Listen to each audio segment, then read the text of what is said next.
Another question which I think is being asked of us a lot is, how do you deal with something like overwhelm or excessive amounts of stress?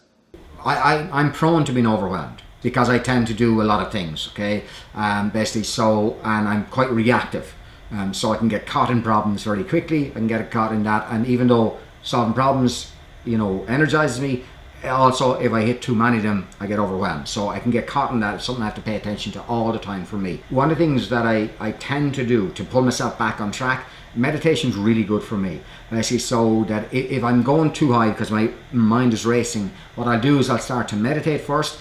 Then on top of that, then I look at my goals. I do big chunk goals. I start to look at my time, and I start to say, okay, what can I do in relation to that? Like, I'm always asking myself, am I on track, am I off track? Then I can actually begin to look at what the goals are, have them reminded stuck in front of me. A very simple process that I say, am I training, am I upskilling, am I creating, am I restoring? Stuff like that. That's the bigger picture of my life, the life process. Then underneath that, alongside it, I have the goals. These are the goals I'm supposed to be doing. Then I say, okay, what am I doing to make that happen? The other thing then I do is spend time with my family, but it takes me a bit of a chunk to get to there first. I can't even though the family time is great time and all that stuff, I have to get my head out of my ass in order to do that. And one of the ways that I do that is meditate, then reflect where I am, then check in with time, then create time, and then I start to get control again.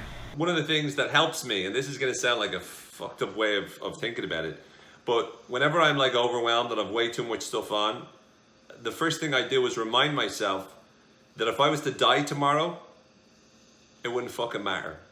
Like, the shit that I have to do is not making that big a difference to people or the world, that the world wouldn't really miss me if I was dead. Nice positive viewpoint there. But also, because my self-esteem plummets like a fucking broken rocket, I'm able to look at it and go, if none of this was done, it's going to be okay. And that kind of gives me the freedom to say, okay, since it's going to be okay no matter what, then I no longer have to feel as bad about being overwhelmed as I was. And then the next thing I do is I'll then do the brain dump. I'll literally dump everything out of my head that I have to do. I'll write it all down, and then I'll start to organize it around priorities. I see if there's anything that I can immediately get done really, really quickly to give myself a feeling of motivation or progress, where I feel like I'm actually making progress and that kind of thing. When you stop and you write it down and you put it out there and you look at it, even if there's lots done, if you remind yourself, if you were to die, nobody would care. No, sorry, I mean, if you were to die, it wouldn't matter about that. No, if you were to die, it wouldn't matter and nobody would care. But anyway, the point of it is that really helps me to deal with overwhelm. I mean, don't get me wrong, after doing this, I tend to have an overwhelming feeling of grief and despair about the pointlessness of my existence.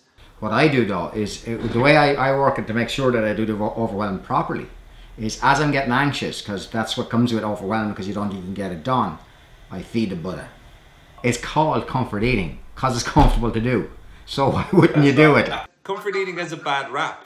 But here's the thing: if you're stressed and overwhelmed, right, and then you pig out on ice cream or steak or both, yeah, your problems are only your stomach at that stage, because you're saying, oh, I need to be able to breathe here, I need to be able to breathe. And then when you open up the button in your trousers, life is fucking perfect. That's how to deal with that.